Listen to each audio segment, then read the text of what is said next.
show sa umaga, show sa hapon.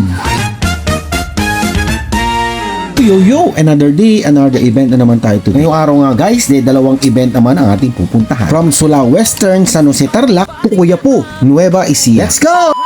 Kasama natin, so pupunta na tayo sa Sula, San Jose. Puro bundok-bundok na rito guys. After nga ng isa't kalahating oras na biyahe, narating na natin tong Sula Western, San Jose Tarlac. Gada-gada nga namin binaba yung ating mga gamit. Ito nga pala yung unang venue natin ngayong araw. Gada-gada nga ako nag-makeup check. After nga naman ng blessing ng bahay, sunod naman yung pagbe-bless sa ating celebrator na si Amira Kay kasamang kanyang tatay. After the blessing, ay nagpa-games naman kaagad para mapakain na rin ang bisita. After naman kumain, ay nag-magic show na ako kaagad. Kasi pagkatapos ito, ay diretso naman tayo sa Quiapo, Nueva Ecija. Maraming salamat nga pala kay Ma'am Giselle Calura. Siyang nag-refer sa akin dito sa first event na ito.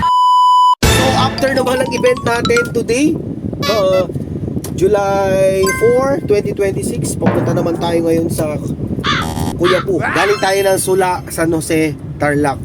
Pupunta tayo ng Quiapo. Layo no. So kita-kits sa Quiapo, let's go! 3:30 pa yung start ng party, pero alas 3 pa lang dumating na. So habang naghihintay nga naman, umiga muna ako sa kotse, umidlip ng saglit. Maya tumatawag na si Ma'am para mag-start ng party. Siyempre maraming salamat nga para kay Ma'am Julian Garcia. Siyang nag-refer sa akin at ilang beses na rin akong kinuha bilang clown ng kanilang pamilya. Happy birthday Zane, maraming salamat po. Okay, last word, go, dito tayo lahat. Dali, go. Okay, pinakamalakas. Ayan, sabay-sabay tayo. Happy birthday, Zane, malakas. Ready, go! Bye-bye!